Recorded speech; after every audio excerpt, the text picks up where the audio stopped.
under the most draft pressure? Cincinnati Bengals. Great answer. Look, you talk about a team, an organization that feels like, at least coming out of there, and a lot of talking heads, we talk about them glowingly because of the quarterback and that offense as a Super Bowl contending team because of who they have at quarterback. Well, in free agency, prior to free agency, Joe Burrow's like, free agency is of paramount importance. Yeah. And what do? Lose a lot of guys. Yeah, I don't think that's what he meant. Lose a lot of guys and like 2-for-1s. I know they signed a pass rush. I know they signed a couple other safety. But you didn't fill the voids to where now you're at the draft and you have all these needs. And if you're the Bengals, forget the needs. You have to get it right. You just have to select a good player that is going to impact your team, preferably on the defensive side of the ball. Does it have to be on the defensive side? It has to. If it's not on the defensive side, then it probably better be on the offensive line. Yeah. Okay. Because you lost your swing line center, Lucas Patrick, who was a center guard, and then you just cut Matt Lee, I think last week, who was center guard. So, you lose interior linemen, you need linemen. Obviously, you want to protect your greatest asset if you're going to go on the offensive side of the ball. That's Joe Burrow. Yep. But we know you have so many glaring needs defensively. If I'm a Bengals fan, I don't care who you pick. Just make sure you get the pick right. Because if you get the pick right, they're going to be like, man, he's a heck of a player.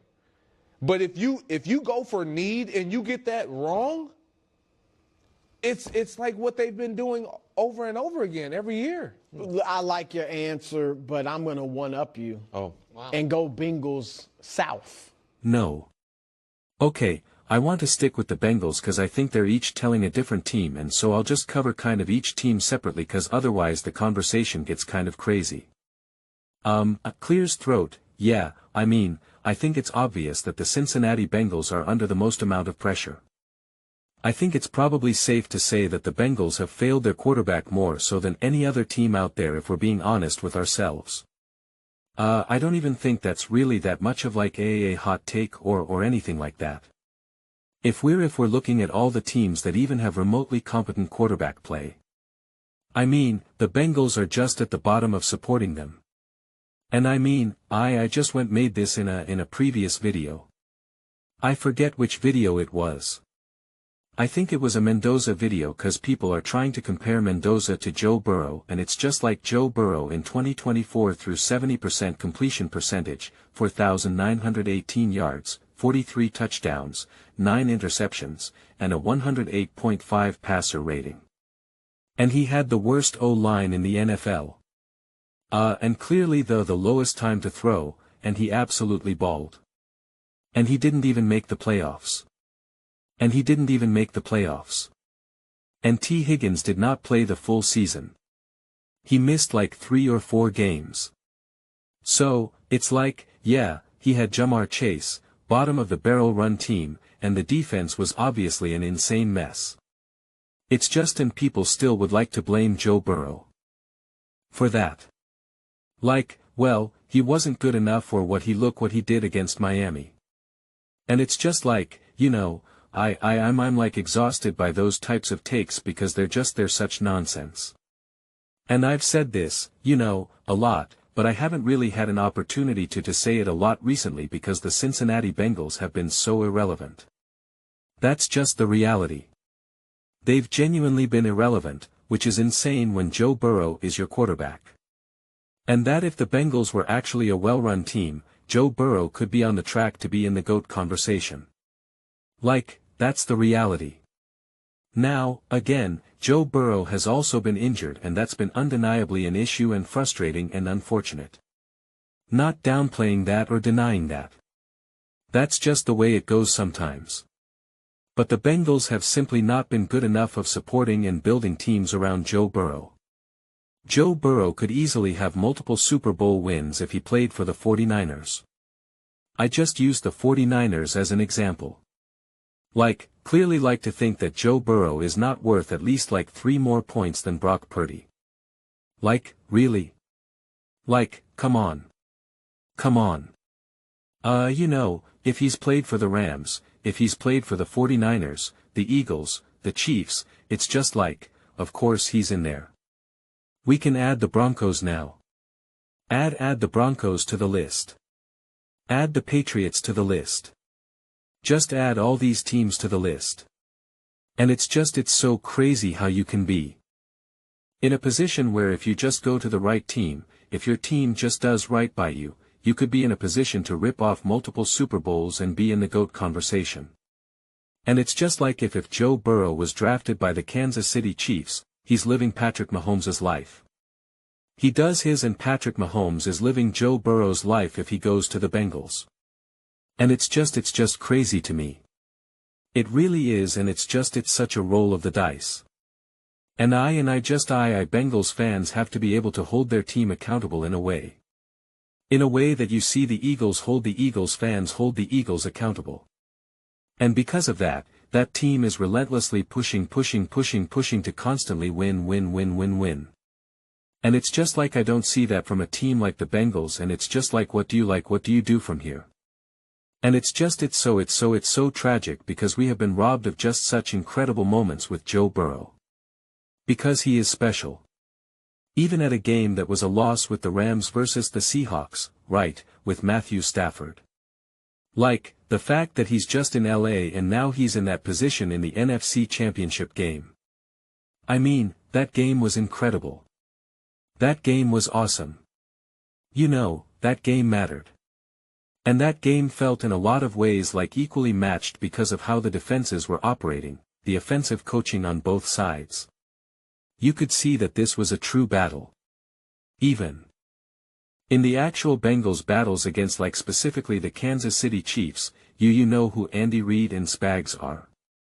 And it's just the construction of the team, whether it be defense, offense, whatever it may be, you see that elevation. I mean, the Kansas City Chiefs have constantly elevated in the playoffs just from a coaching perspective alone, let alone even players, everyone beyond Patrick Mahomes. Obviously, Mahomes elevates, but it's just like even at watching everyone else rise to the occasion in a way that we just simply do not and have not seen with the Bengals. And it's such a TR, to me it's a tragedy because we should be seeing the Bengals in like again, the fact that in 2024 they weren't able to put together a team. You have that season with Joe Burrow. I mean, that is just a perfect example of just like what are we doing here? How could our quarterback literally be putting up better numbers than Tom Brady in his undefeated season and we don't even make the playoffs? I mean, that's bonkers. It's absolutely insane. And the crazy thing is that people think so little about the Bengals that no one's really even talking about the Bengals. When you think about it, we talk about like the pressure's on with the Eagles. Nick Sirianni could be fired. Jalen Hurts could be key, and it's like, they've been to 2 Super Bowls in the last few years and won a Super Bowl. They dominated the Kansas City Chiefs. Right? Like, and yet here we are. They're under more pressure to perform and to compete and are discussed more than the Cincinnati Bengals. The Dallas Cowboys have been discussed more, and not just because of their popularity, but just because like there seems to be just like a higher standard there. The Bills, the Ravens, again, the Broncos. The Jags. The Jags have been more discussed about like, oh, what can Liam Cohen and Trevor Lawrence do in year 2 together? The Chicago Bears and Ben Johnson and Caleb Williams. And yet you have Joe Burrow as your quarterback. A truly elite quarterback. And Jamar Chase, T. Higgins, blah blah blah blah blah. And yet no one's really firmly being like, well, I know the Bengals are bouncing back. The Bengals are clearly going to be an elite top team next season. Well, of course the Bengals have to be considered when we're talking about Super Bowl contenders. No one's really having that conversation. And even when we were talking about I forget when it's probably a handful of videos this off-season we're talking about all various teams. I think maybe we're like looking at the schedule and who else is when I'm like if I'm making like a Broncos video and I'm kind of like, okay, like what are the teams that you're probably going to have to go through or compete against to get back to the AFC Championship game, etc., etc. Like every time I come to the Bengals, I'm always like, who could have any type of prediction about the Bengals? Right? I mean seriously, like who could feel any degree of confidence about who and what the Bengals will be? And it's just crazy. It really is. And it's like I said earlier, like it is a genuine tragedy because as fans we're being robbed. We're being robbed of entertainment. We're being robbed of witnessing greatness. We're being robbed of watching epic moments in the playoffs. Incredible back and forth, and it's just like what? Come on. Even in losses. Even in losses. Like it doesn't have to just be wins, but even in losses. Like I've seen Josh Allen be great and Superman even when he lost to the Kansas City Chiefs. Right? I've seen Jalen Hurts literally be Superman in the Super Bowl. And I'm not, putting them in the same category necessarily, but like even in the loss in the Super Bowl against the Chiefs, right? Like I got that was still greatness. Like that Super Bowl was like epic. At the time people were like, this is one of the craziest Super Bowls we've ever saw. And it was, for good reason. It was epic. Like it was one of the most high, I think it was like one of the highest scoring Super Bowls ever. Think of the Eagles lost scoring the most points in Super Bowl history or something like that. Jalen Hurts breaking records. So, it's like even in losses like we're still till entertaining. It's still greatness. And we're being robbed of that. We're being robbed of that. And as a fan, I think it's a bummer. I think it's a major bummer. And so the Bengals should be under tremendous amount of pressure, but that pressure has to come from somewhere. The media is not putting pressure on them. The fans like it's just like that. Where is that? Again, I use Philly as the example because it's they're talked about so much. And it's just like if you don't win, heads roll. You're out. And like everyone knows that. Everyone feels it. Everyone senses that. The year that they won the Super Bowl, it was like, oh my gosh, Jalen Hurts is going to be benched. Nick Sirianni is going to be fired. There was all this energy behind it. A team that had gone to the Super Bowl a year prior. And then they win the Super Bowl, and just by virtue of them not repeating essentially, it's just like we got to answer someone's got to answer for this. The Bengals, it's just like And it's like, wait, what? So, I'd love to know how Bengals fans feel watching how everything unfolds for them. I mean, it's just I don't know. 'Cause it's when you look at the other teams, 'cause I haven't watched the clips, but when I was setting this up I could see they bring up the Cowboys. I see the Chiefs. I assume Nick is talking about the Chiefs.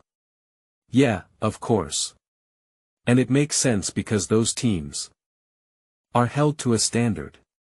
And again, the Cowboys have fallen short year after year after year.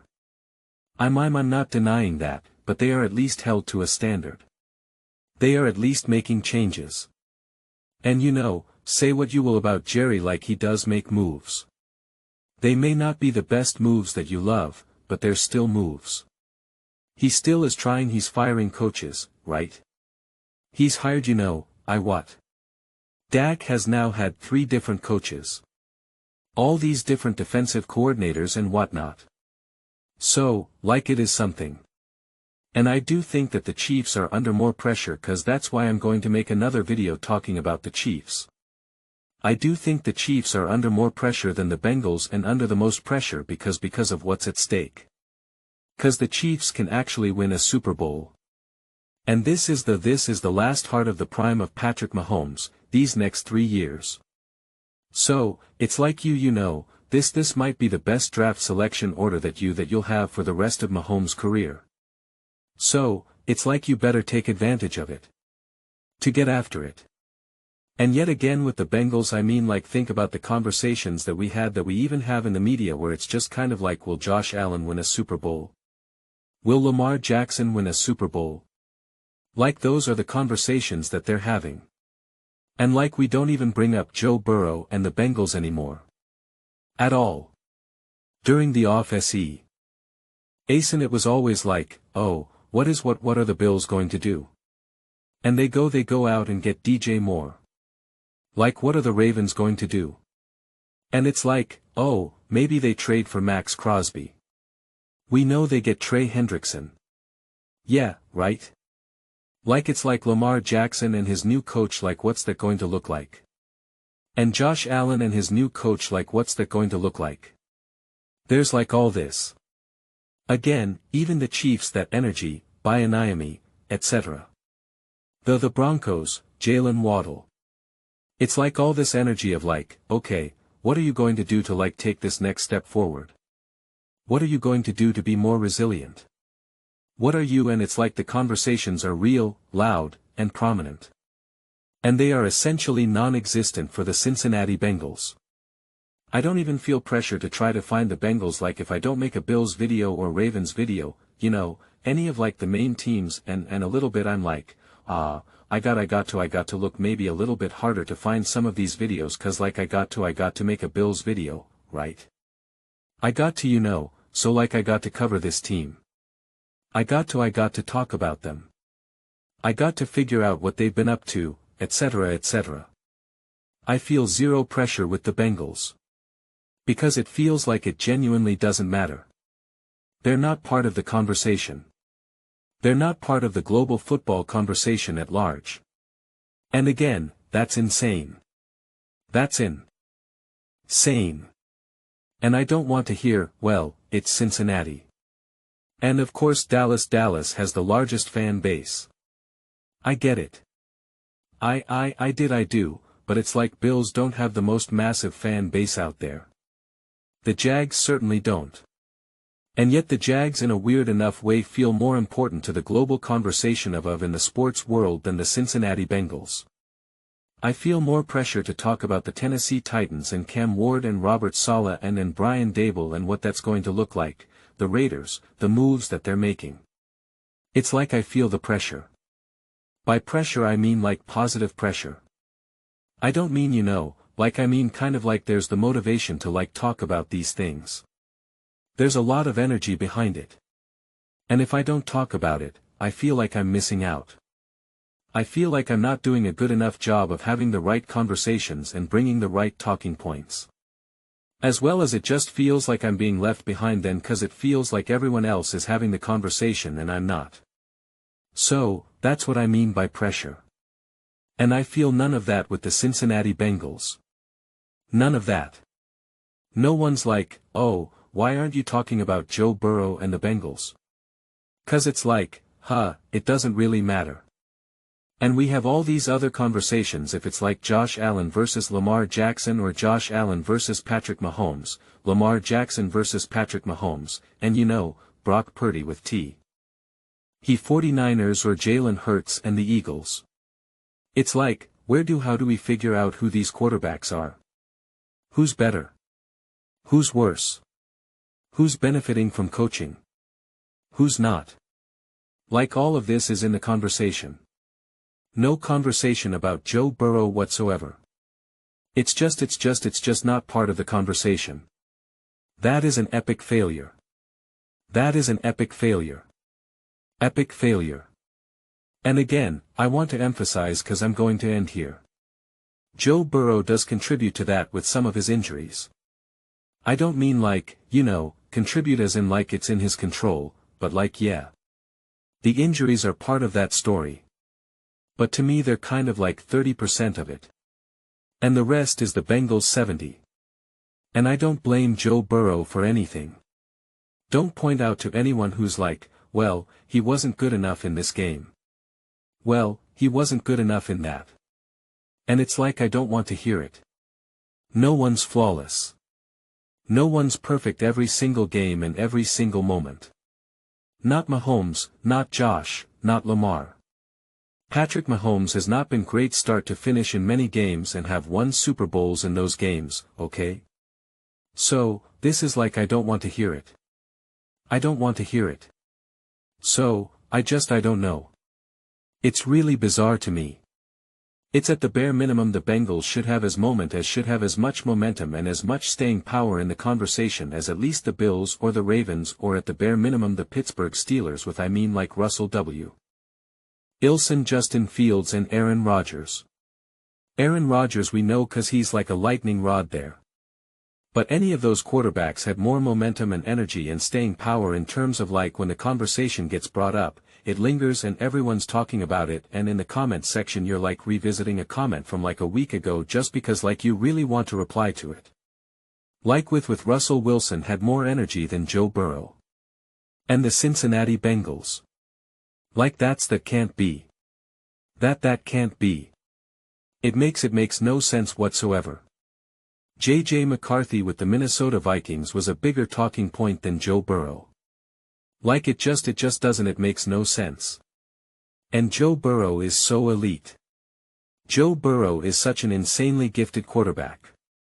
He is so gifted, so special, so elite.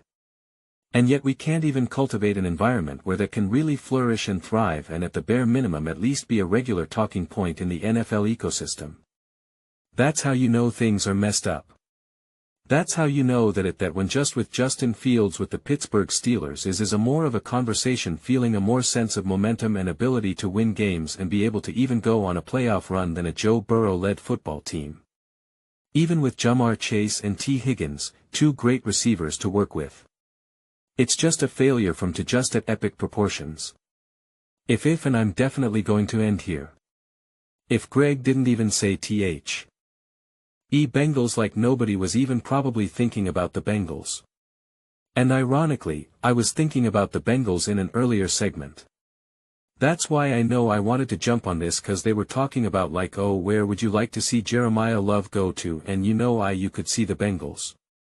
I think the Bengals are right after the Kansas City Chiefs or something. And I was just thinking about like, well, what about the Bengals with Jeremiah Love? Like that's interesting, but like it's like no one feels that the Bengals are making any swings or doing anything big or going to be aggressive or this or that. Like no one has that sense at all. Zero. None. It's not a discussion. No one's like, oh, they should get Jeremiah Love to really boost this offense. Then you know who's stopping Joe Burrow, T. Higgins, Jeremiah Love, Jamar Chase. Like no one's having that conversation. Because they're not part of the conversation. And that is the problem. Those are just my thoughts. I'd absolutely love to hear yours. What do you guys all think about the Cincinnati Bengals? Do you think they're under the most draft pressure? How do you feel about it? Let me know your thoughts. I read every single comment.